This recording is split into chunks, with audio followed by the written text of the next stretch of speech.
Welcome back everyone. So I did this video on how, best iPhones to pick up in 2020. Now I want to do the same things for iPads. Obviously I didn't invent this genre of video, but I've always loved watching them and I want to give my take on them now. Now obviously if you have all the money in the world, picking up the brand new iPads is probably the best way to go about it. I think the iPad, 11 inch and the 12.9 inch or 13, whatever it is, the second gen models or the iPad Pro 4th gen, so those are the same things with the LiDAR sensors. Those are probably they are the best iPads ever made. If you have all the money in the world, those are the best ones to get. However, not everyone has all the money in the world, so obviously there's a plethora of different iPads to pick up. There's so many different iPads to choose from, which is really awesome, and a ton of them are still being supported, which is really cool. Now in my opinion, you should not get an iPad that's unsupported right now, and there's some iPads that are going to be unsupported in the very near future. iPads like the iPad Air 2, which probably would have been a decent choice for a lot of people. However, they're going to be unsupported sooner than you know it. Apparently with iOS 14,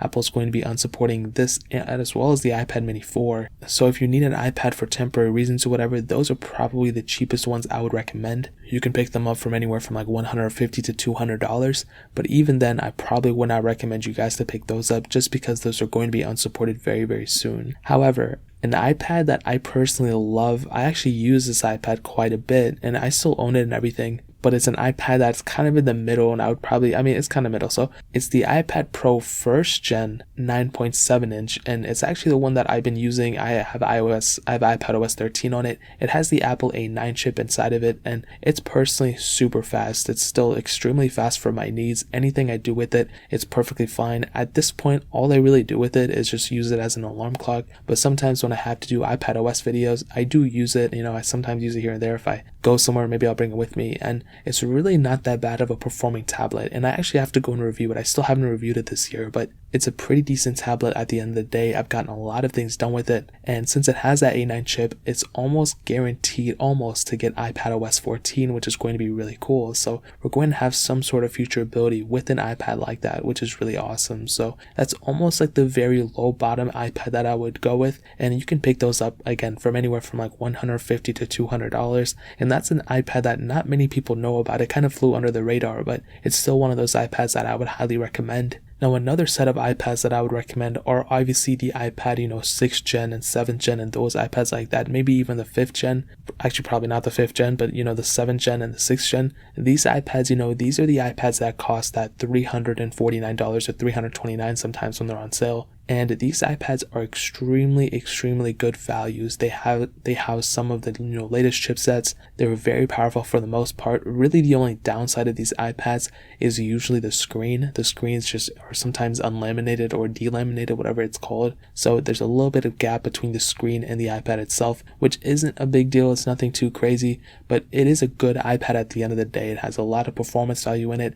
It still supports the Apple Pencil, which is really awesome as well. So whatever you're really going to do with it, I think is going to be perfectly fine for a majority of tasks that you're going to be handling with this iPad. So with the 6th gen or the 7th gen, I think the 7th gen is the latest one or whatever, I would highly recommend picking those ones up. Those are very good values at the end of the day, and they still, like I said, have a lot of value within them for sure. Now this next iPad is one that I recently bought this year, and I think it's probably the best valued iPad out there right now. It is extremely great. It has almost all the new features that almost all the new iPads have, besides maybe the new camera and AR technology and all that, and that is the iPad Pro 10.5 inch, the one that came out in 2017. And this iPad, it has a lot of value within it still. This was the Pro generation right before they switched to the bezel-less design, but this iPad is so good, I cannot believe it. You know what I mean? I think it has the A10 chip inside of it, which is the same as the iPhone 7. You have that huge Retina display. You have, thinner bezels on the side, which is really cool, and you still have that home button, which some people might like.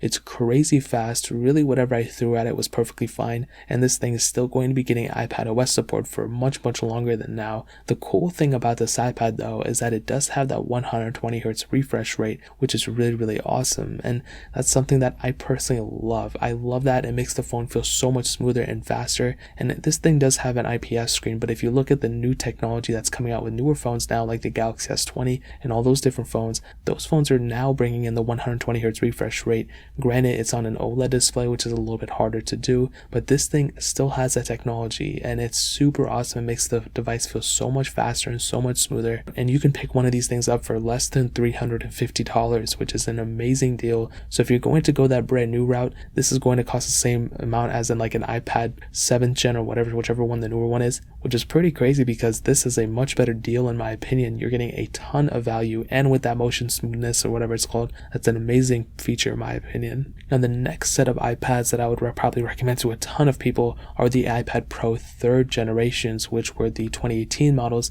which is the year they totally removed the bezels and everything, and they recently just got an update with the 4th gen. Now what's really important about this specific iPad is that the fact that they are the last generation iPads, a lot of people already assume that they're old, even though they're really not that old. They came out in 2018, and still that's a very, very good price to pay. You can pick these things up for about, I would say, $500, starting with the 11-inch model all the way up to, obviously they go up to like about like $800, $900 for the top tier model with the 12.9-inch model, but still, it's a tremendous tablet at the end of the day. I still have mine, and I don't know if I'm gonna, get rid of it or whatever.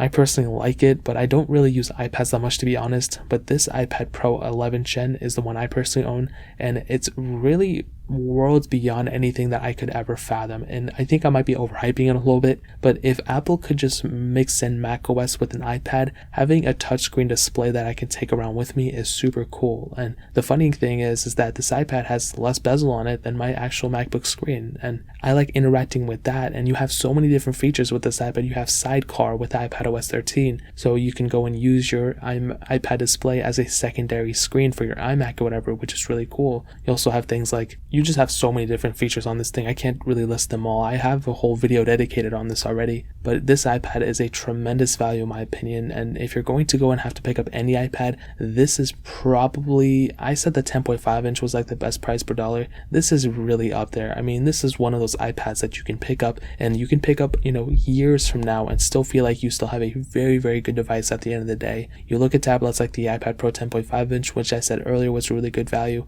and it really is a good value, but it's still kind of in that, tier where it looks a little bit dated. You have the home button, you have a lot of different things like that, which a lot of people might not personally like. Me personally, I love that iPad. I think it's amazing. And you look at the iPad Pro 3rd gen, and that thing is just a top tier. That's one of the best iPads ever, and one of the best tablets. And even when you look at the competition, you look at Samsung, with their Galaxy Tab S5e and things, those are pretty much designed for the iPad Pro competitors, you know what I mean? Those are made for, to compete with the iPad Pros, even though that's kind of more, a little bit cheaper. It's still kind of competing in that same type of body design. So at the end of the day, the iPad Pro 3rd gen is probably the best valued iPad out there, right there with the 10.5 inch. Maybe I would say the 10.5 inch is a little bit above, but the fact that the iPad Pro 3rd gen is about in that, that $500 to a little bit more, that's kind of getting up there in terms of the price tag. Now those are the main ones that I would recommend. Honestly, there's not a lot of other iPads that kind of fill in the gap.